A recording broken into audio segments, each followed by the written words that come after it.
Hello मेरे प्यारे दोस्तों, कैसे हो आप सभी। उम्मीद करता हूँ कि आप लोगों की तैयारी बहुत ज़ोरों शोरों से चल रही होगी।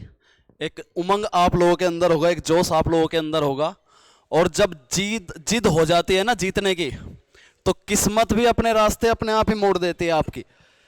आप लोगों के लिए आपकी जो मेहनत है वही आपके काम आएगी। तो बिल्कुल अपनी तैयारी को बरकरार रखना है। और अभी आपकी जीएस की क्लास होगी, आवाज़ आ गई होगी सभी को। एक बार चेक करो सभी को आवाज़ आ गई है क्या।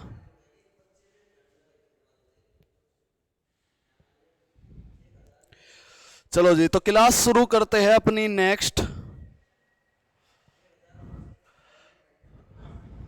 सभी वीडियो के साथ में जुड़े रहेंगे, लाइक कर देंगे वीडियो को।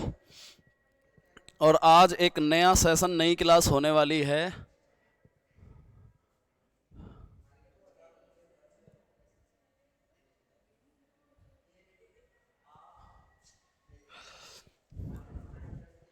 चलो जी, देखो ध्यान से, सभी सभी जुड़े रहेंगे वीडियो के साथ, सुनो ध्यान से।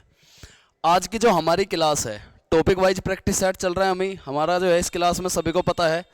आज की क्लास में शुरू होगी इंडियन हिस्ट्री, क्योंकि इससे पहले पॉलिटी ख़त्म हो चुकी है, जियोग्राफी ख़त्म हो चुकी है, इकोनॉमिक्स कल ख़त्म हो गई थी। आज की क्लास में लेकर के आया हूँ हिस्ट्री। एक बहुत ही अच्छा सब्जेक्ट है, बड़ा सब्जेक्ट है, काफ़ी सवाल यहाँ से बनते हैं। और सवाल पेपर में इस तरीके के बनते हैं कि आपको लगता है कि पढ़ी हुई चीज़ है लेकिन मिस्टेक हो जाती है। तो इस हिस्ट्री के इन सवालों को हम अच्छे से प्रैक्टिस करेंगे। और शुरुआत में लेकर के चला हूँ एंशिएंट हिस्ट्री की। एंशिएंट हिस्ट्री से हमारी शुरुआत होगी, एंशिएंट हिस्ट्री से, ठीक है जी, प्राचीन इतिहास से। और प्राचीन इतिहास का एक टॉपिक रहने वाला है आज। टॉपिक का नाम है जी हड़प्पा सभ्यता। इसका पूरे तरीके से पोस्टमार्टम कर देंगे आज की क्लास में, ठीक है जी। और कुछ सवाल वैदिक सभ्यता के भी रहेंगे, वैदिक सभ्यता के, ठीक है।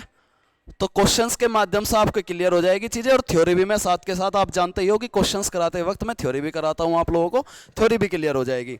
तो ध्यान से समझेंगे चीज़ें को, ठीक है। देखते हैं कितने क्वेश्चन, आप कितना स्कोर करते हो आप इस टेस्ट में, इस प्रैक्टिस सेट में। हड़प्पा सभ्यता से पहले एक बार समझो, जो इतिहास है, हिस्ट्री है, हाँ, करंट अफेयर के लड्डू मैराथन दे देंगे आपको, 2-3 दिन में खत्म हो जाएगी जल्दी ही, सारा सिलेबस हो जाएगा, टेंशन मत लो। हाँ, मेडिवल इंडिया एंशिएंट के बाद होगा शुरू, प्राचीन इतिहास के बाद मेडिवल ही आएगा, फिर आधुनिक आएगा। देखो जो हिस्ट्री है ना, हिस्ट्री के 3 भाग है। एक प्राचीन इतिहास है, एक मध्यकालीन इतिहास है। काफ़ी सवाल बनते हैं मध्यकालीन इतिहास से भी। और जिस प्रकार के सवाल आपके पेपर में बनते हैं, ऐसे ही प्रैक्टिस सेट में सवाल लेकर के आऊँगा मैं। और तीसरा आधुनिक इतिहास है। आधुनिक इतिहास, प्राचीन इतिहास में है कि मुसलमानों के आने से पहले जो भी इस भारत देश में हुआ है वो सारा प्राचीन इतिहास में आ जाएगा। मुसलमानों से लेकर के अंग्रेजों के आने तक का जो भी इतिहास रहा है वो मध्यकालीन इतिहास में आ जाएगा। और बाकी सारा आज़ादी तक का आधुनिक इतिहास में आ जाएगा, ठीक है। प्राचीन इतिहास में एक चीज़ समझो आप लोग, प्राचीन इतिहास में एक टॉपिक और रहता है, वो है आदि मानव वाला टॉपिक, जिसमें कि आपके पूरा पाषाण काल, मध्य पाषाण काल, नव पाषाण काल आते हैं। पूरा पाषाण, मध्य पाषाण, नव पाषाण, है ना, नव पाषाण काल। और जी ताम्र पाषाण काल, ताम्र पाषाण काल, ठीक, ये काल रहते हैं। यहां से जो तथ्य है, उत्तर प्रदेश के जीके में मैंने आपको बताया था, यहां से जो तथ्य है, जैसे उस टाइम पे लोग किस प्रकार के हथियार वगैरह यूज करते थे, किस प्रकार से उनका डेवलपमेंट हुआ, क्या क्या चीजें मिली, गुफाओं में चित्र वगैरह, कहाँ वो रहते थे। तो कुछ कुछ स्थल है, जैसे मेहरगढ़ है, मेहरगढ़, जैसे लोहदा नाला है, नोहदा नाला, लोहदा नाला, जैसे मेहरगढ़ है, लोहदा नाला है। बेलन घाटी है इलाहाबाद में, बेलन घाटी, बेलन घाटी, ठीक है जी, बेलन घाटी। भीमबेटका की गुफाएं है मध्य प्रदेश में, भीमबेटका की गुफाएं, भीमबेटका की गुफाएं, ठीक है, भीमबेटका की गुफाएं। और कौन कौन से है स्थल जो इनसे रिलेटेड है, एक है आपका बेलन घाटी, भीमबेटका की गुफाएं, भीतरी गांव, ये भी उत्तर प्रदेश में पड़ता है, भीतरी गांव।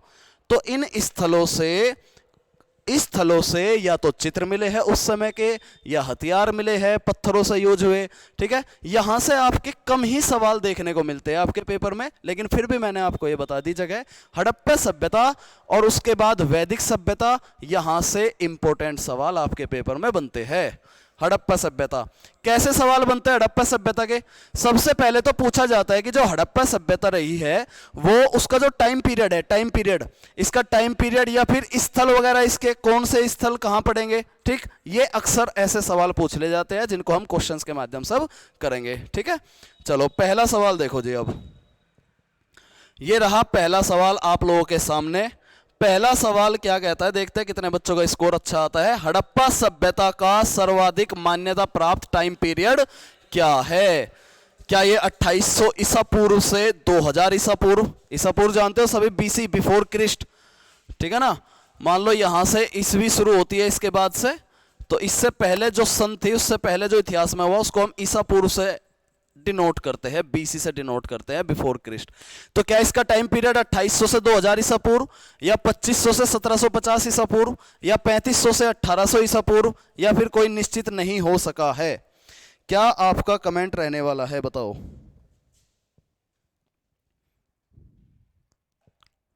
आवाज देखना हरियाणा से, बताओ जी जल्दी। पाल साहब जी, गौरव कुमार, आकृति चौहान, चिंकी त्यागी, तानिया मलिक, सभी को नमस्ते। तो इसका जो सही जवाब होगा, टाइम पीरियड वो रहने वाला है जी 2500 से लेकर के 2500 ईसा पूर्व से लेकर के 1750 ईसा पूर्व। ठीक है, 2500 ईसा पूर्व से 1750 ईसा पूर्व। आवाज की प्रॉब्लम अभी भी है? कर लिया, कलर चेंज कर लिया आंचल शर्मा।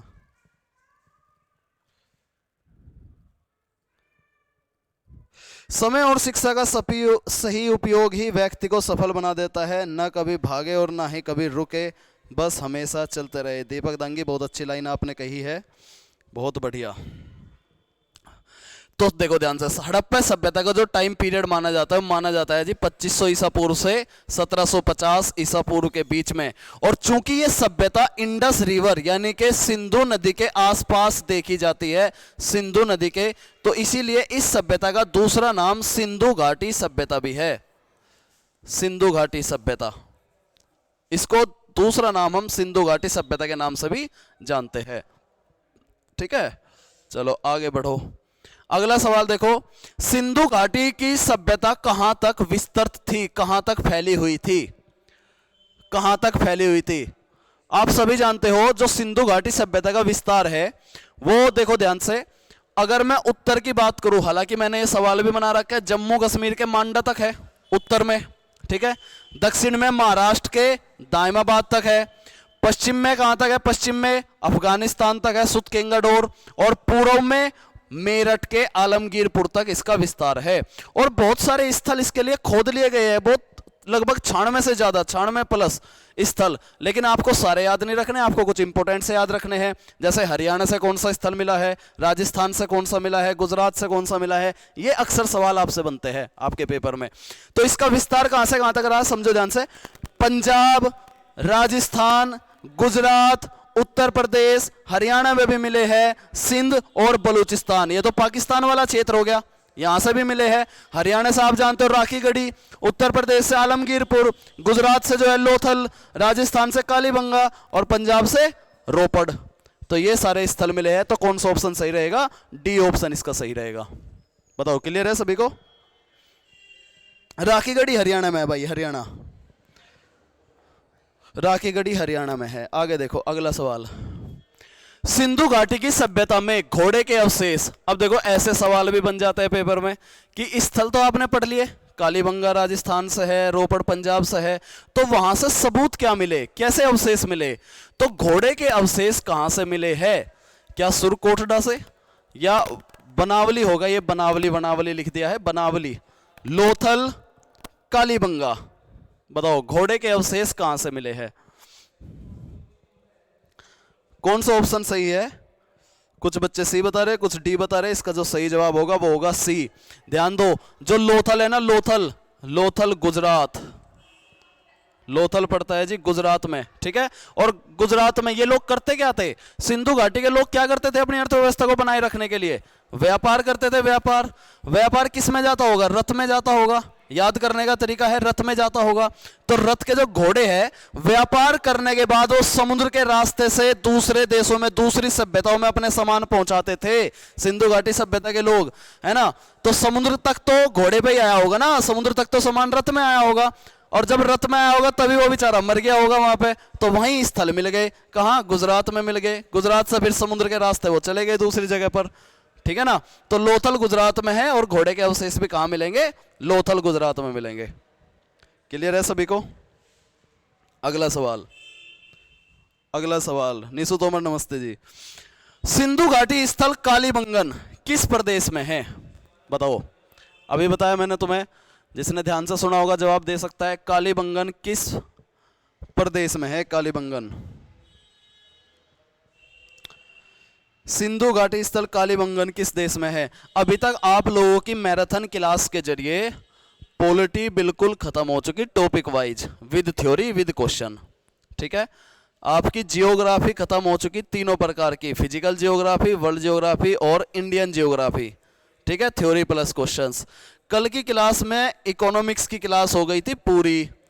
आज से हमने शुरू कर दी है जी हिस्ट्री, और हिस्ट्री के बाद हम पढ़ेंगे आर्ट एंड कल्चर यानी कि स्टैटिक जीके, ठीक।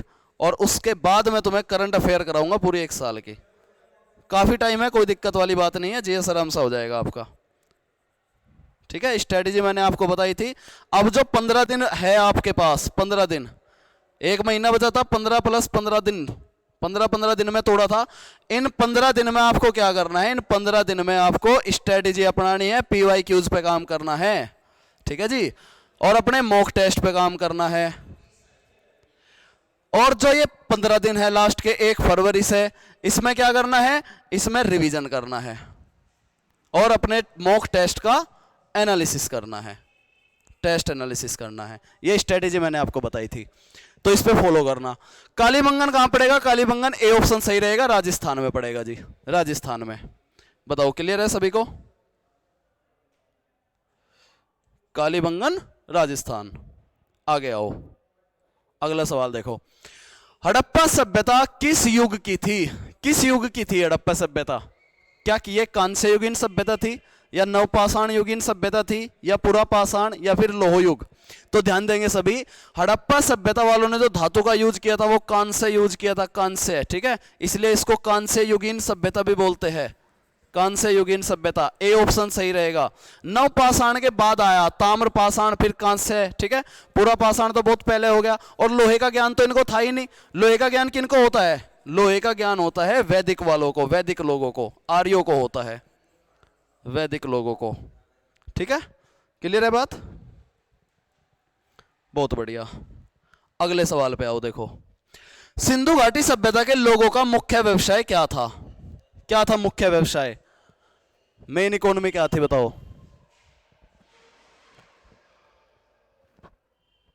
मुख्य व्यवसाय क्या था, क्या व्यापार करते थे, पशुपालन करते थे, शिकार करते थे, या कृषि करते थे। दीपक चौधरी बी बता रहे हैं, आंचल शर्मा डी बता रहे हैं, नीसू तोमर डी बता रहे हैं। तो ध्यान देंगे, सिंधु घाटी सभ्यता के लोग जो मुख्यतः जुड़े हुए थे, जिस व्यवसाय को वो करते थे, सिंधु घाटी सभ्यता के लोग ज्यादातर व्यापार करते थे, व्यापार। ए ऑप्शन सही रहेगा, ठीक है। इनका व्यापार करने का काम था, जैसे पत्थर वगैरह है कोई हमारे यहाँ, ठीक, हमारे पत्थर जैसे संगमरमर है वो दूसरी सभ्यता में देखने को मिले, उनके अवशेष मिले, तो पता चला इसका मतलब पत्थरों यानी चट्टानों का भी ये लोग व्यापार करते थे। इसके अलावा जैसे चट पत्थर वगैरह हो गए, इसके अलावा ये बर्तन वगैरह जो बनाते थे अपने, मिट्टी वगैरह के बर्तन वगैरह, ठीक, धातु वगैरह, फसल वगैरह जो उगाते थे, उन सब का ये व्यापार करते थे, और व्यापार पर ही ये सारी की सारी सभ्यता डिपेंड थी। पशुपालन वाली सभ्यता थी वैदिक लोगों की, वे लोग ग्रामीण सभ्यता, खेती और पशुपालन पे ज्यादा डिपेंड थे, ठीक। और गाय उनका पवित्र जानवर था, गाय, ठीक है। शिकार नहीं, कृषि, कुछ लोग सिंधु घाटी सभ्यता में कृषि भी करते थे, लेकिन कृषि से ज्यादा मुख्य व्यवसाय व्यापार को दिया गया। मेन इकोनॉमी की अगर मैं बात करूं, मेन ऑक्यूपेशन की, तो वो था व्यापार, ठीक है जी। आगे दो ध्यान, सवाल अगला देखते हैं कितने बच्चों ने गलत किया है, अपने स्कोर रखना। हाँ ए सही है, ए व्यवसाय रहेगा, व्यवसाय। हड़प्पा सभ्यता वाले व्यवसाय ज्यादा करते थे, नगर में रहते थे ना, नगर वाले क्या करते हैं, शहर वाले क्या करते हैं, व्यापार करते हैं ज्यादा। निम्नलिखित विद्वानों में से हड़प्पा सभ्यता का सर्वप्रथम खोजकर्ता कौन था? हड़प्पा सभ्यता का पहला खोजकर्ता कौन था? इसको तो जवाब दे सकते हो सभी सही, बोलो। क्या सर जॉन मार्शल या आर डी बैनर्जी, ए कनिंगम या दयाराम साहनी? ध्यान दो यहाँ पे, हड़प्पा सभ्यता का जो सबसे पहले खोज करता रहा है 1921 में, डी ऑप्शन, दयाराम साहनी। ठीक है, हड़प्पा सभ्यता की खोज की थी। उसके बाद रखालदास बैनर्जी, आर डी बैनर्जी। रखालदास बैनर्जी ने किसकी खोज की थी? मोहनजोदड़ो की खोज की थी, मोहनजोदड़ो। ये दोनों ही स्थल पाकिस्तान में है अब आज के टाइम पे। और ए कनिंगम, इसको हम बोलते हैं Alexander Cunningham, Alexander Cunningham. Alexander Cunningham को असल में माना जाता है भारतीय पुरातत्व का, भारतीय पुरातत्व विभाग का जनक। यह सवाल पेपर में आ चुका है, इसको ध्यान रखना। भारतीय पुरातत्व विभाग की स्थापना की थी भाई इसने, किसने? अलेक्जेंडर कनिंगम ने। कब की थी? 1861 में की थी, 1861 में। ध्यान रखेंगे सभी, 1861 में। और 1853 में कैसे हुई थी स्थल खोज, कैसे हुई हड़प्पा सभ्यता की? ध्यान दो, हड़प्पा सभ्यता की जो खोज हुई है, ऐसा हुआ 1853 में भाई, ट्रेन चल रही थी, ट्रेन आ गई थी ना, रेलगाड़ी चलाई गई थी। तो रेलगाड़ी चलाने के लिए पटरी वगैरह बिछानी थी। अब पटरी किस पे होती है? पटरी के लिए समतल जमीन चाहिए, उसमें पत्थर भी, ईंट भी, सब कुछ लगते हैं।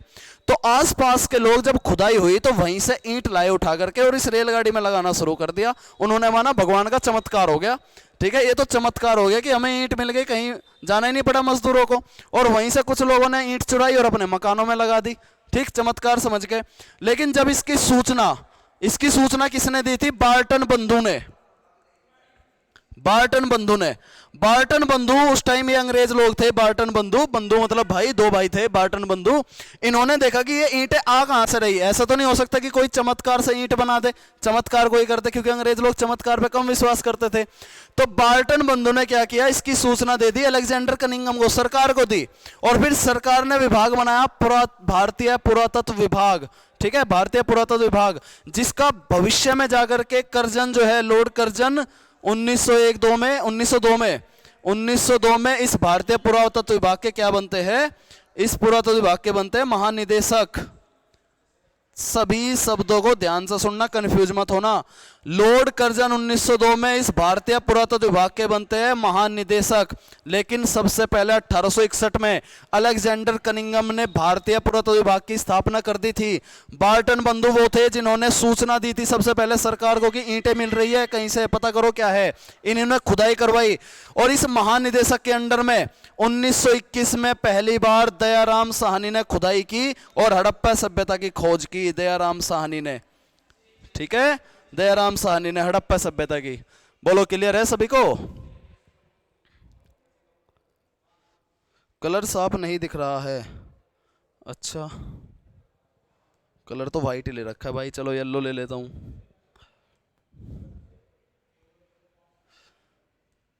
ठीक है जी।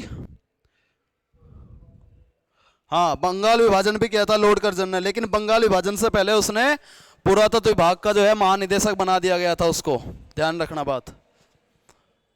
आगे देखो, समझ में आ गई? ये वाला सवाल बहुत ज्यादा इंपॉर्टेंट है, यहां से सवाल बनता है। इसके अलेक्जेंडर कनिंगम के ऊपर पूछ लिया है सवाल कर्जन के। कर्जन महानिदेशक था 1902 में और कनिंगम जो है भारतीय पुरातत्व विभाग की इसने स्थापना की थी 1861 में।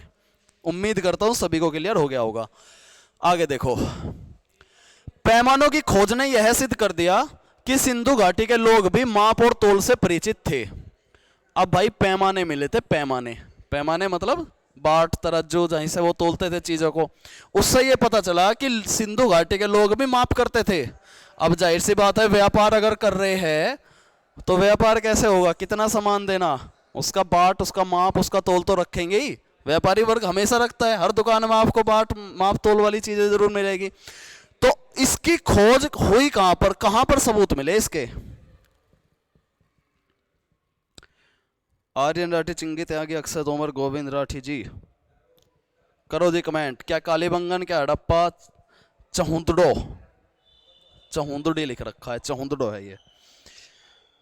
तो भाई प्यारे प्यारे लाडलो, मेरे वीर जवानों, भविष्य में होने वाले जो है पुलिस के जवानों, ध्यान दो।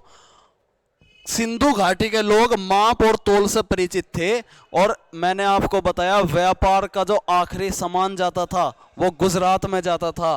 तो गुजरात का पड़ता है स्थल लोथल। डी ऑप्शन जिसने भी चुना है उसका सही है, बाकी सबका गलत है। लोथल से ध्यान रखना, माप और तोल कहां से मिले हैं? लोथल से मिले हैं। व्यापार गुजरात, सभी को पता है गुजरात में व्यापार होता है, वहां से भी कनेक्ट कर सकते हो आप, ठीक है ना। चलो आगे देखो, नेक्स्ट क्वेश्चन आप लोगों की स्क्रीन पर ये रहा। हड़प्पा सभ्यता के अंदर हल से जोते गए खेत, ये तो बहुत बार आ चुका है पेपर में, पहले भी पढ़ा होगा आप लोगों ने, अगर तैयारी की है तो बताओ कहां से मिला इसका सबूत? हल से जोते गए खेतों के सबूत, क्या रोपड़ से, क्या लोथल से, कालीबंगा से, अनावली नहीं है, बनावली है, बनावली, ठीक है, बनावली।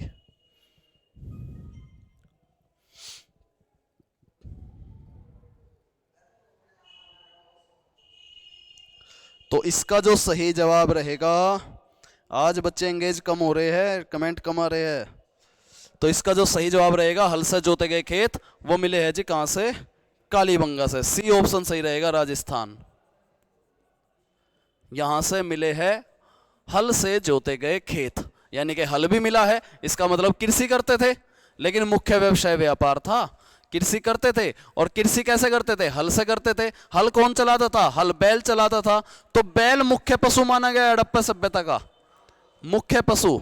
घोड़ा मुख्य पशु नहीं है, घोड़े की जानकारी तो इनको बाद में होती है, घोड़े के अवशेष मिलते हैं लोथल गुजरात से, लेकिन घोड़े की जानकारी इनको बाद में होती है, जबकि बैल उनका मुख्य पशु था। और बैल का ही सिंबल इनकी मोहर पर भी मिलता था, मोहर, जो व्यापारी वर्ग मोहर लगाते थे उस पर बैल का ही सिंबल मिला है, बैल का प्रतीक मिला है, ठीक है। चलो आगे, आगे देखो अगला सवाल। सिंधु सभ्यता में वृहत स्नानागार, सबसे बड़ा स्नानागार, बहुत आसान सा सवाल है, इसको तो सभी कर देंगे। किस्मत का 12 कालीबंगा भाई, बिल्कुल।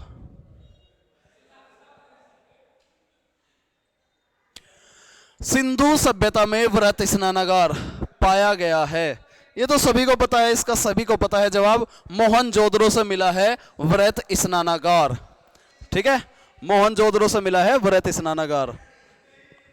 समझ में आ रहा है सभी को? याद हो रही है चीजें?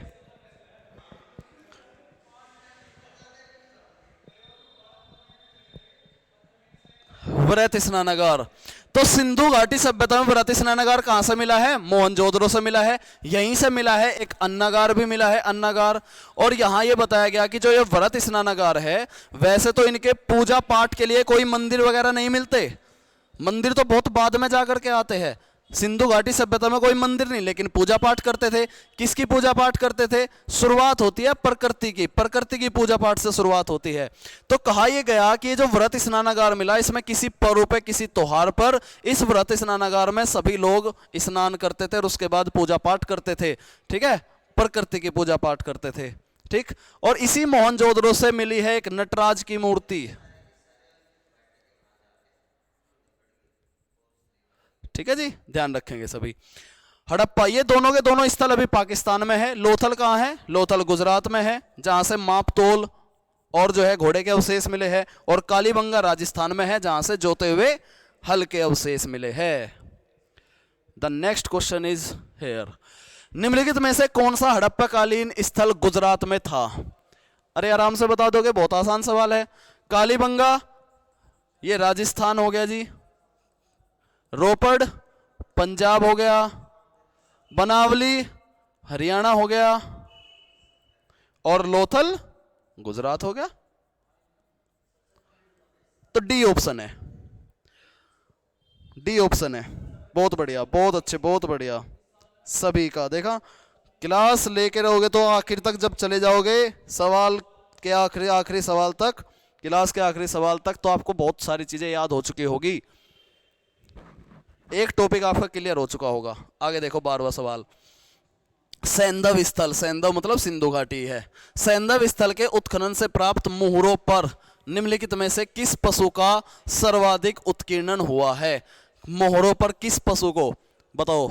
इसका जवाब जिसने ध्यान से सुना होगा बिल्कुल सही देगा। बताओ जी बताओ। आकृति चौहान, गौरव पवार, किस्मत का मारा, हाँ बिल्कुल पकड़ गए सभी। कुछ बच्चे गलत बता रहे हैं।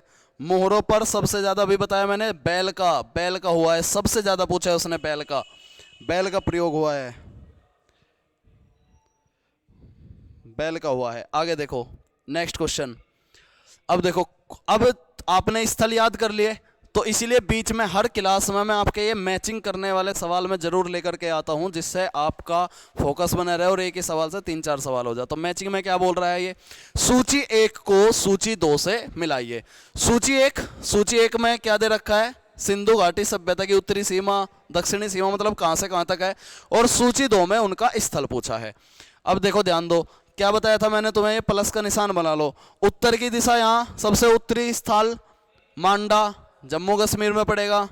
पश्चिमी सुतकेंगाडोर बोलते हैं इसको, सुतकेंगाडोर, ये बलूचिस्तान पाकिस्तान में पड़ता है, ठीक है, पाकिस्तान। मेरठ के आलमगीरपुर में पूर्वी, महाराष्ट्र के दाइमाबाद में दक्षिणी, मिलाओ। सिंधु सभ्यता की उत्तरी सीमा मांडा कहाँ है, मांडा ढूंढो, मांडा ये रहा। ए का वन, ए का वन किस में है, ए का वन इसमें नहीं है, इसमें नहीं है, 2 ऑप्शन है ए का वन। अब ए का वन है तो बी का 2 है, क्योंकि बी का 2 इसमें भी है। सी वाले को देख लो, सी वाला सिंधु सभ्यता की पूर्वी सीमा, पूर्वी सीमा आलमगीरपुर, यानी कि सी का 3rd होगा, तो ये भी ऑप्शन कट जाता है, ए ऑप्शन बचता है आपका, ए ऑप्शन बचता है। फिर से गड़बड़ कर दी, क्लास आ रही है समझ में। मैचिंग करने वालों को ध्यान से पढ़ा करो, तुक्के मत लगाया करो सवालों में, तुक्के लगाने की आदत पड़ जाएगी आपको पेपर में भी। आगे देखो 14, हड़प्पा के मिट्टी के बर्तनों पर सामान्यतः किस रंग का प्रयोग हुआ है? मिट्टी का, जो आज के समय पे भी होता है वही उस समय पे होता था। हड़प्पा के मिट्टी के बर्तनों पर आज के टाइम पे कैसे होते हैं घड़े, कैसे होते हैं, लाल होते हैं, तो लाल ही होता होगा, नहीं होता था, लाल रंग के, ठीक है, लाल रंग के मिले हैं। और डिजाइन वगैरह भी मिलते थे कई बार, ये मिट्टी के बर्तनों पर कुछ भी डिजाइन बनाए थे, जैसे लोमड़ी का डिजाइन बना दिया, किसी पक्षी का डिजाइन बना दिया, ठीक है, ऐसे डिजाइन भी बना देते थे ये, तो इसका लाल रंग रहेगा। अगला देखो 15वां सवाल, निम्नलिखित में से किस पशु की आकृति जो मोहर पर मिली है जिससे ज्ञात होता था कि सिंधु घाटी और मेसोपोटामिया की सभ्यताओं के बीच व्यापारिक संबंध थे। अब सवाल में ही आंसर दे दिया उसने कहा उस पशु की आकृति जो मोहर पर मिली है। ये दोनों ही सबूत सिंधु घाटी में भी मिले उसके, सभ्यता के व्यापारिक संबंध, और मेसोपोटामिया में भी। बताओ जी क्या आंसर रहेगा?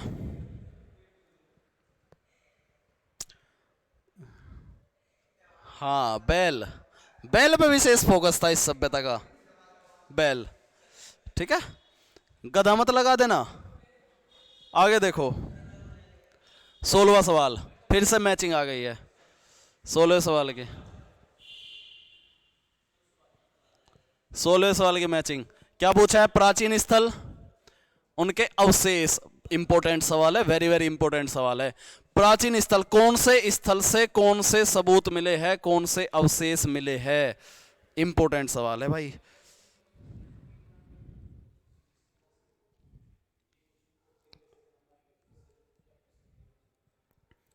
ध्यान से पढ़ो सवाल को और तब जाके कमेंट करो, ऐसे कमेंट नहीं करना,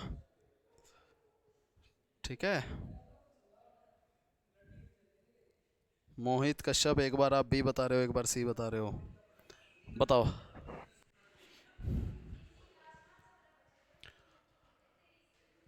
लोथल गुजरात, कहाँ है, कहाँ है, कहाँ है, कहाँ है?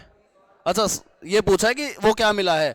अच्छा देखो इसका मैचिंग करने वाला सवाल में पहले जो हमें पता होता है पहले उसको मैच करो। देखो कालीबंगन में है जुता हुआ खेत राजस्थान, तो बी का 1 है जी, बी का 1। अब बी का 1 देखियो इसमें नहीं है, बी का 1 इसमें नहीं है, इसका मतलब 2 ऑप्शन रह गए, 2 ऑप्शन, ठीक है, कालीबंगन जुतावा। अच्छा, लोथल, लोथल से क्या मिला है? गुजरात के समीप समुद्र है, आपको बताया था मैंने, समुद्र है। और व्यापार करते थे तो वे अपने सामान कहाँ ले जाते थे? समुद्र के माध्यम से, डॉक यार्ड के माध्यम से, पानी के जहाज के माध्यम से। तो लोथल हो गया जी, पानी वाला कहाँ है? डॉक यार्ड, ये रहा, ये नाव है, एक प्रकार की नाव। तो बी का ए का 2, ए का हो गया जी 2, ए का 2, ए का 2, ए का 2, ए का 2 किसमें है? इसमें ए का 2 नहीं है, इसमें भी ए का 2 नहीं है, इसमें भी ए का 2 नहीं है, आराम से मिल जाता पहले वाले से बी। बी ऑप्शन सही रहेगा, बी ऑप्शन। अक्षय तोमर पूछ रहे हैं सर आज आप ऐप पर क्या पढ़ाओगे? भाई आज की प्लानिंग है, मैं ऐप पर करंट अफेयर पढ़ाऊंगा, करंट अफेयर पढ़ाऊंगा ऐप पर, ठीक है, यूट्यूब पर जो है। हाँ, बता दिया, ऐप पर मैं करंट अफेयर पढ़ाऊंगा 5 बजे और 6 बजे से टाइम है जो मेरा। नेक्स्ट, हाँ, नेक्स्ट क्वेश्चन, 17वां सवाल, 17वां सवाल।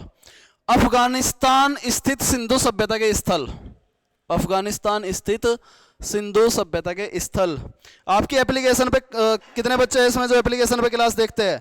एप्लीकेशन पे यूपीजी के कंप्लीट हो चुके हैं पूरी मेरी तरफ से, बहुत डिटेल में, लगभग बहुत सारी क्लासेस हुई, 10-11 क्लासेस हुई होगी यूपीजी के की, पूरा डिटेल में कराया मैंने आपको यूपीजी के वहाँ पे। और हैंड रिटन नोट्स भी डाल दिया भाई मैंने जीएस में, हैंड रिटन नोट्स सारे सब्जेक्ट के आज डल जाएंगे, सारे सब्जेक्ट के हैंड रिटन नोट्स डाल दिए हैं, डिटेल में है पूरे, यहाँ से बाहर कोई पेपर नहीं होने वाला है, ठीक है, विश्वास रखो, यहाँ से बाहर नहीं है। तो क्लास भी ले लो, यूट्यूब से प्रैक्टिस सेट चल रहे हैं, एप्लीकेशन पे थ्योरी और बहुत सारी चीज़ें चल रही है, वहाँ पे हैंड रिटन नोट्स भी है। पेपर से पहले एक बार इनको पढ़ लेना हैंड रिटन नोट्स को। फरवरी में आपको मैं मैराथन दे दूंगा रिवीजन पर्पज के लिए, और ब्रह्मा सीरीज दे दूंगा, ठीक है। अब इसके बाहर मैं जीएस में और कुछ कर भी नहीं सकता, सबसे ज़्यादा जीएस का कंटेंट मैं आप लोगों को प्रोवाइड कर रहा हूँ अलग अलग माध्यम से। सर यूपी पुलिस के लिए कितने मंथ की करंट अफेयर तैयार करूं?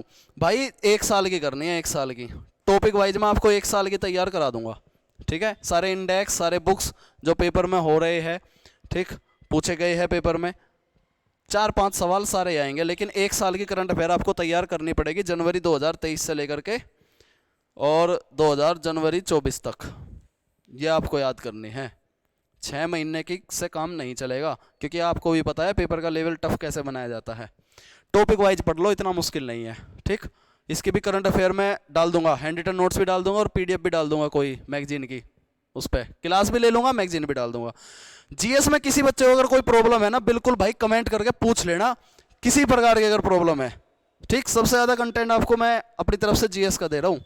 उसके बाद भी अगर आपने कहा कि जीएस में नहीं हुआ कुछ हमारा, तो फिर भाई तुम्हारा फिर भगवान भरोसे होगा, कुछ जो भी होगा फिर, ठीक है ना। सवाल का जवाब दो, अफगानिस्तान स्थित सिंधु सभ्यता के स्थल। फीडबैक भी देते रहा करो, एक टीचर्स को जरूरत होती है हिम्मत के लिए फीडबैक की, आप लोगों के फीडबैक की, कि क्लास अच्छी चल रही है नहीं चल रही, कोई कमी तो नहीं है, ताकि सुधार किया जा सके, क्योंकि आप लोगों के इंटरेस्ट भी तो चेंज होते रहते हैं ना टाइम टू टाइम, ठीक है। अफगानिस्तान स्थित सिंधु सभ्यता के स्थल है कौन से? मुंडिकाक, सूरतागोई, इसे सुतकोंडा भी बोल देते हैं, सुत केंगाडोर ऐसा वो करके बोल देते हैं। तो इसका सी ऑप्शन ए और बी दोनों रहेगा, ए और बी। एक चीज ध्यान देना, यूपी पुलिस और एसएससी जीडी वाले बच्चों ध्यान देना, मोस्टली आपके 90% क्वेश्चंस जिसमें ए और बी दोनों सही होते हैं, वो 90% सही होते हैं। अगर नहीं भी पता हो तब भी आप इसको करेक्ट कर सकते हो। 90% बोला मैंने, कभी कहोगे 100% सारे ही सही बता रहा हूं मैं, नहीं, 90% क्वेश्चन ऐसे होते हैं कि ए और बी वाले दोनों सही मिलते हैं, ठीक है। और ऐसे ही आपके यूपी पुलिस और इसमें मिलान वाले अगर सवाल आ जाए तो कोशिश करो ऐसा कौन सा मिलान है जो एक ऑप्शन में एक ही हो रहा है, जैसे ए का 2 इसमें हो रहा है, तो इसकी भी 90% संभावना ये होती है कि इसी के यही सही होगा, ऐसा होता है पेपर में, ठीक है। तो ये, लेकिन ये तब है जब आप पेपर का आंसर नहीं फाइंड आउट कर रहे और कुछ नहीं पता, तो ऐसे अंदाजे से फिर तुक्का आप लगा सकते हो, ये उसके लिए तरीका है। किस हड़प्पाकालीन स्थल से नृत्य मुद्रा वाली स्त्री की कांस्य मूर्ति? आपको मैंने बताया हड़प्पा सभ्यता वाले कांस्य का यूज करते थे, कांस्य को अंग्रेजी में हम ब्रोंज बोलते हैं, ब्रोंज, ये भी कराऊंगा मैं तुम्हें करंट अफेयर में, किसको खेल में ब्रोंज मिले, किसको गोल्ड मिले, एशियाई खेल में भी और भाई दूसरे अन्य खेल जो हुए हैं उनमें भी। किस हड़प्पाकालीन स्थल से नृत्य मुद्रा वाली स्त्री को कांस्य मूर्ति प्राप्त हुई है? कांस्य मूर्ति कहां से प्राप्त हुई है बे, तो बताओ।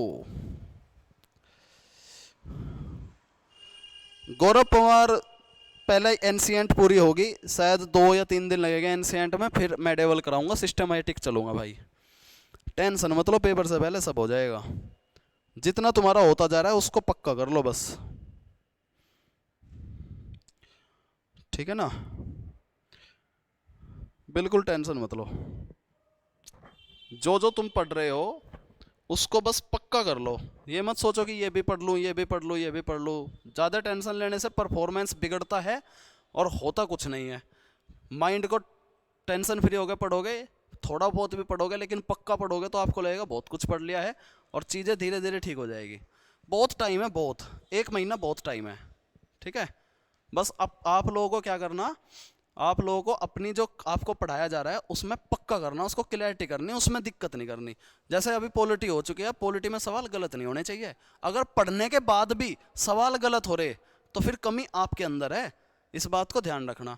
क्योंकि आप लोगों का दिमाग जब एनसीएंट चल रही तब आपको मेडिवल चाहिए, और जब मेडिवल चलेगी तब आपको मॉडर्न चाहिए होगी।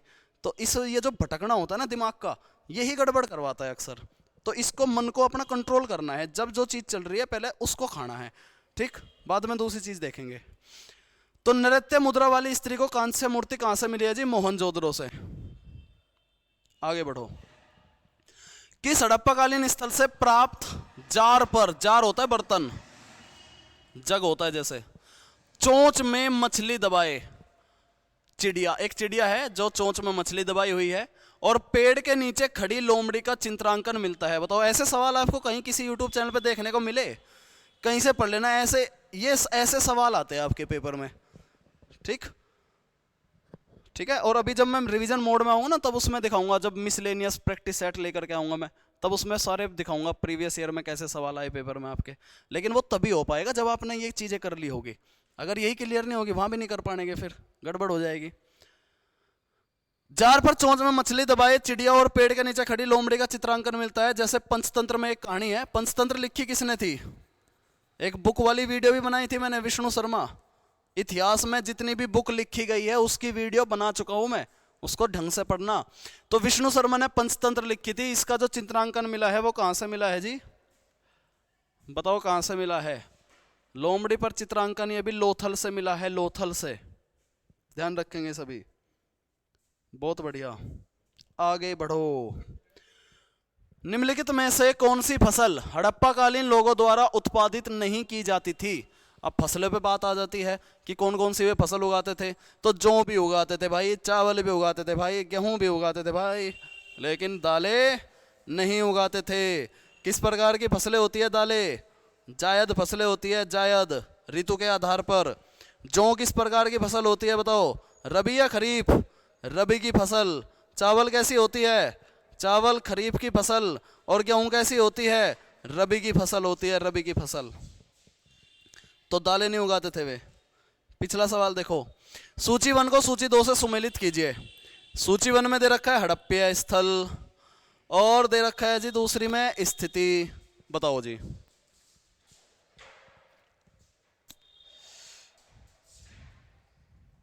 सबसे पहली फसल कौन सी थी भाई? वो थी जौ। मांडा तो जम्मू कश्मीर में है, दाइमाबाद महाराष्ट्र में है।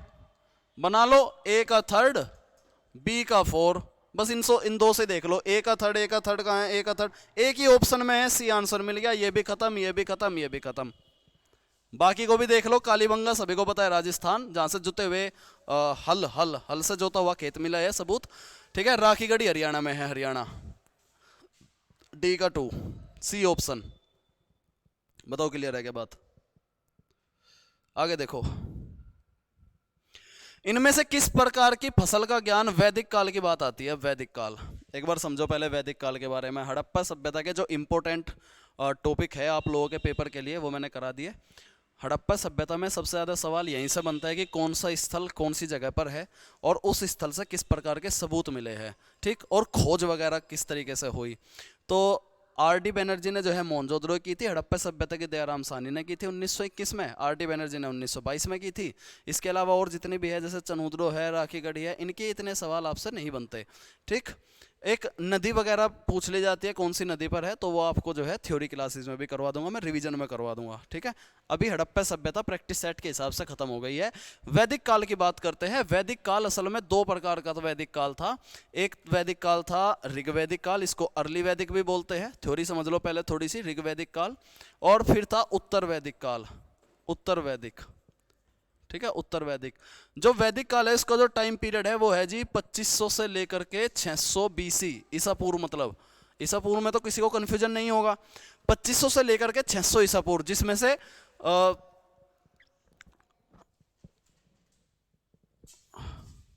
2500 से नहीं है, 1500 से है।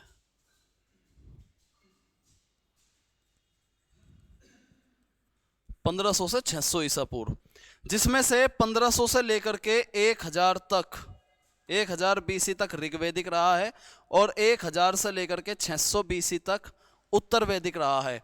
ऋग्वैदिक का मतलब यह है कि जब हड़प्पा सभ्यता एक नगरीय सभ्यता जो थी, उसके बाद जो आर्य लोग आए, जो सबसे पहले आर्य लोग आए, कहा यह जाता है कि बाहर से आए, तिब्बत साइड से आए। ठीक है, आर्य लोग जो है, आर्य का मतलब होता है सुप्रीम, श्रेष्ठ होता है। जो आर्य लोग आए उस टाइम जो उन्होंने व्यवस्था चलाई, वो व्यवस्था भी ग्रामीण व्यवस्था चलाई, ग्रामीण सभ्यता बोलते थे इनको, ग्रामीण, जबकि हड़प्पा सभ्यता वाली को नगरीय सभ्यता बोलते थे, नगरीय। उत्तर प्रदेश का उत्तर प्रदेश इनका मुख्य स्थान रहा है, और सिंधु नदी के आसपास ये रहे, सारी नदियों के किनारे ही लोग बसते थे पहले। तो ऋग्वैदिक पीरियड में जो महिलाओं की स्थिति थी ना, महिलाओं की स्थिति वो बहुत अच्छी थी, हर पार्टिसिपेट में महिलाओं को रखा जाता था। हड़प्पा सभ्यता में भी महिलाओं की स्थिति अच्छी थी, महिला प्रधान यानी कि मातृ सत्तात्मक सिस्टम होता था। अब क्या है, अब है पुरुष प्रधान यानी पितृ सत्तात्मक सिस्टम है। महिलाओं की स्थिति अच्छी होती थी, साथ ही महिलाएं यज्ञ वगैरह में भाग लेती थी, महिलाएं यज्ञ वगैरह में भी भाग लेती थी, यज्ञ वगैरह में वो उत्तर वैदिक में भी लेती थी। ठीक, अच्छा, इसके अलावा मुखिया होती थी महिलाएं, मातृ सत्तात्मक ही था, मुखिया होती थी घर की महिलाएं। इसके अलावा जो पूजा पाठन होता था वो यज्ञ के माध्यम से होता था, यज्ञ हवन के माध्यम से। मंदिर अभी भी नहीं बने हैं, मंदिर अभी भी नहीं बने हैं, यज्ञ और हवन के माध्यम से। अच्छा, जो इनके प्रसिद्ध क्या थे, प्रसिद्ध देवी देवता जो थे, देवी देवता कौन थे, इंद्र थे, इंद्र थे, सोम थे। ठीक है, इंद्र सोम, फिर बाद में जाकर के अग्नि देवता भी इनके होते हैं, अग्नि देवता। ठीक है, फिर जो है ये ब्रह्मा और जो है रुद्र, यानी रुद्र मतलब महादेव, शिव महादेव, इनको भी मानना इन्होंने शुरू किया। ठीक है ना। लेकिन उत्तर वैदिक काल में, उत्तर वैदिक काल में महिलाओं की स्थिति खराब हो गई, महिलाओं की स्थिति खराब। ठीक है जी, जो यहां सत्तात्मक सिस्टम आया वो पितृ सत्तात्मक हो गया, पितृ सत्तात्मक, पुरुषों की बातें ज्यादा चलने लगी। यज्ञ वगैरह में जब पति के साथ ही वो बैठ सकती थी, वरना यज्ञ वगैरह में उनको जो है पार्टिसिपेट नहीं किया गया। साथ ही साथ वेद वगैरह पढ़ने की अनुमति नहीं मिली, वेद ना पढ़ने की अनुमति वगैरह इनको नहीं मिली, लेकिन यहाँ वेद पढ़ने की भी अनुमति थी महिलाओं को। ये सभी पॉइंट्स आपको ध्यान रखने हैं भाई। ठीक है जी, क्लियर है बात। तो चलो, वैदिक काल के लोगों को कौन सी फसल का ज्ञान नहीं था, तंबाकू, तंबाकू फसल का इनको ज्ञान नहीं था। ये सारी फसलें ये उगाते थे। जो पशुपालन ये ज्यादा करते थे, इनका मुख्य व्यवसाय पशुपालन था। पवित्र जानवर गायें थी, पवित्र जानवर थी गायें, पवित्र जानवर गायें, गाय माता, गाय को माता बोलते थे। ठीक है, इसके साथ साथ एक जो सबसे बड़ी घटना होती है वैदिक काल में, वो घटना ये होती है कि जो स्क्रिप्ट लिखे जाते थे ना पहले, वो पढ़े ही नहीं गए, लेकिन इनके जो स्क्रिप्ट थे वे पढ़े गए, संस्कृत में लिखे गए। संस्कृत इनकी मुख्य भाषा रही, और पहली बार वेद आए, वेद, वेद लिखे गए, पुराण लिखे गए, महाकाव्य लिखे गए, वेदांग लिखे गए। ठीक है नहीं, वेदांग। तो वेद कितने हैं, वेद है जी 4। कौन कौन से है, ऋग्वेद, सामवेद, अथर्ववेद, यजुर्वेद, ये सभी वेद है जिसमें सबसे पुराना हो गया ऋग्वेद। पुराण, पुराण कितने हैं? 18। 18 पुराण। 18 पुराण जैसे वायु पुराण, विष्णु पुराण, इन सभी पुराणों में वंश का भी जिक्र मिलता है। जैसे वायु पुराण में मौर्य वंश का जिक्र मिलता है कि कौन कौन से राजा हुए, पुराणों का भी जिक्र पुराणों में मिलता है जिक्र। ठीक है, महाकाव्य, 2 महाकाव्य हुए, कौन कौन से? रामायण महाभारत, वो भी वैदिक काल में ही लिखे गए थे। अक्सर सवाल ये भी बन जाता है कि रामायण किसने लिखी थी, इसका दूसरा नाम क्या था। और चूंकि श्री राम जन्मभूमि पर श्री राम जी पधारे हैं तो सवाल बनने की संभावना है, करंट अफेयर में मुद्दा चला हुआ है। ठीक है, ठीक है जी, आगे देखो। वैदिक गणित का महत्वपूर्ण अंग है। उस टाइम पर बहुत सारी पुस्तकें लिखी गई, वेदों के साथ साथ में जीवन कैसे चलाना है उसके बारे में बताया, संगीत के बारे में बताया, कैसे पूजा पाठन होना है वो भी बताया है। गणित का भी ज्ञान था, गणित का भी ज्ञान दिया है। एस्ट्रोलॉजी, एस्ट्रोलॉजी, हालांकि ये तो बाद में ग्रीक ने दी थी एस्ट्रोलॉजी, ठीक, लेकिन यहां वैदिक गणित के बारे में हम समझ गए थे। और वैदिक गणित लिया गया है सुलभ सूत्र। सुलभ सूत्र का जो है अंग है वैदिक गणित, जो आपको तेजी से कैलकुलेशन करना सिखाता है। हाँ, महाभारत का दूसरा नाम है जय संहिता, रामायण का दूसरा नाम है चतुर्थविंश संहिता, चतुर्विंश संहिता। ठीक है जी, उपनिषद भी लिखे गए थे। चलो सवाल के माध्यम से समझ लेंगे सारी चीजें, ध्यान से देखो आगे। वेदों की संख्या कितनी है? हाँ क्या? बस थोड़ी रह रही सवाल। वेदों की संख्या कितनी है? वेदों की संख्या है जी 4। 4 कौन कौन से है? ऋग्वेद, ऋग्वेद में बताया गया परंपराओं के बारे में, परंपराओं, मंत्रों के बारे में, मंत्रों, और इसके कुछ मंडल भी है जिसमें से मंडल पूछ ले, जैसे 9वें मंडल में क्या है, 10वें मंडल में क्या है। और जो गायत्री मंत्र है वो भी ऋग्वेद से लिया गया है। सामवेद संगीत के बारे में है, संगीत। अथर्ववेद, यजुर्वेद, ये जो है 4 वेद है। ठीक है, इसमें भी कर्म कांड और दवाई वगैरह के बारे में बता रखा है, चिकित्सा वगैरह के बारे में भी। इनके पढ़ने वालों को होर्त बोलते हैं। आगे सवाल है, वहां से हो जाए क्लियर। आगे देखो, भारत के राज चिन्ह में प्रयुक्त होने वाला शब्द सत्यमेव जयते। एक तो इसके बारे में बात यह है कि ये देवनागरी लिपि में लिखा हुआ है, देवनागरी लिपि में। एक ये सारनाथ के वहां से मिला था, सारनाथ से, सारनाथ में जो खुदाई हुई वहां से मिला है। अशोक द्वारा बनाया गया था, अशोक स्तंभ, और यहीं से हमने राजकीय चिन्ह भी अपना रखा है, अशोक स्तंभ। वो कहा गया है कि किस उपनिषद में लिखा हुआ था, तो वो लिखा हुआ था मुंडक उपनिषद में। मुंडक, ए ऑप्शन सही रहेगा, मुंडक उपनिषद, मुंडक उपनिषद। जल्दी से कर लो, अभी क्लास का टाइम हो गया है ऐप पे। पुराणों की संख्या कितनी है? पुराणों की संख्या है जी 18। अभी बताया मैंने आपको, पुराणों की संख्या 18। उसमें से कुछ कुछ इंपॉर्टेंट है, जैसे वायु पुराण, विष्णु पुराण। ठीक, कल भी कराऊंगा मैं, कल भी वैदिक सभ्यता के ही सवाल आएंगे। सूची 1 को सूची 2 से सुमेलित कीजिए। सूची 1 देखो, इसमें वेद दे रखे हैं, इसमें यज्ञ कर्ता दे रखे हैं, यानी कि उनको पढ़ने वाले। वेद, ऋग्वेद, ऋग्वेद के पढ़ने वालों को होर्त बोलते थे, होर्त।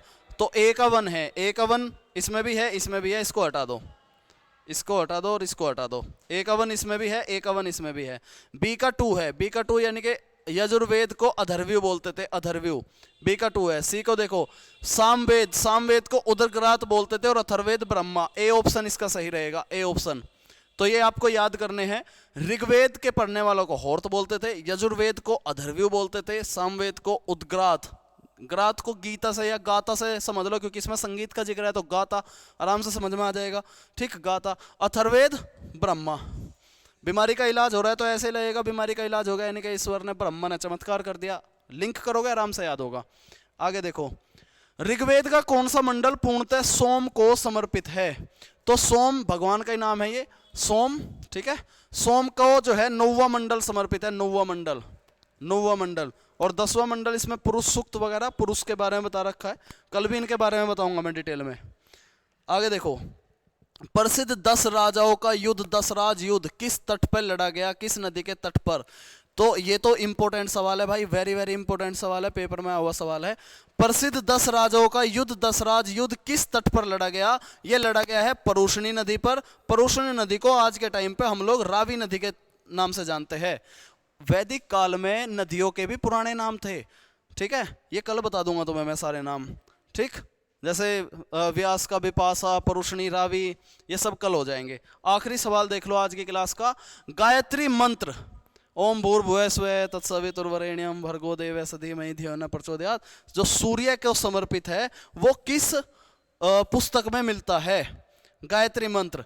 तो गायत्री मंत्र मिलता है जी ऋग्वेद में। किस में मिलता है? ऋग्वेद में मिलता है, ऋग्वेद में। एक और है सवाल, सूची 1 को सूची 2 से सुमेलित कीजिए। ऋग्वेद, अब ध्यान दो यहाँ पे, कौन सा वेद किससे संबंधित है? अभी बताया मैंने जस्ट तुम्हें थोड़ी देर पहले ही, ऋग्वेद। ऋग्वेद संबंधित है किससे? कहाँ गया? स्रोत व प्रार्थनाएं, ये रहा, ए का 4 है, ए का 4 है, ए का 4 इसमें नहीं है, ए का 4 इसमें नहीं है, या तो ये होगा या तो ये होगा। तो ऋग्वेद जो है किसमें हो गया? स्रोत व प्रार्थनाएं। आगे देखो, सामवेद संगीत का है, संगीत का है, संगीत ये रहा, सी का 1 है, सी का 1, सी का 1 इसमें नहीं है, सी का 1, सी का 1 इसमें है, ए ऑप्शन बैठेगा, ए ऑप्शन।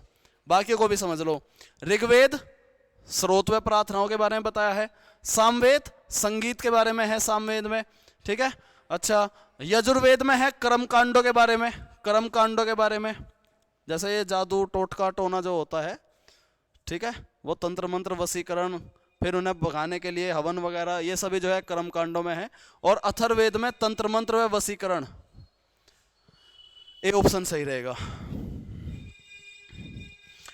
अब बताओ आपको क्लास कैसी लगी? प्राचीन इतिहास के 2 टॉपिक, दूसरा भी पूरा नहीं हुआ है, दूसरे के कुछ सवाल कल करेंगे क्योंकि अभी एप्लीकेशन का टाइम हो गया है। आप लोगों के लिए एप्लीकेशन पर भी जो है कंटेंट है, उनको पढ़ लेना, और डेली क्वेश्चंस हो रहे हैं, सारी चीज़ हो जाएगी, टेंशन मत लेना। करंट अफेयर भी कराऊंगा। संडे में आपकी जो है एक तो मैराथन चलेगी, साइंस की क्लास आ सकती है, रेडियो ऑपरेटर का पेपर है जिनका, उनके लिए, रेडियो ऑपरेटर वाले, ठीक है जी।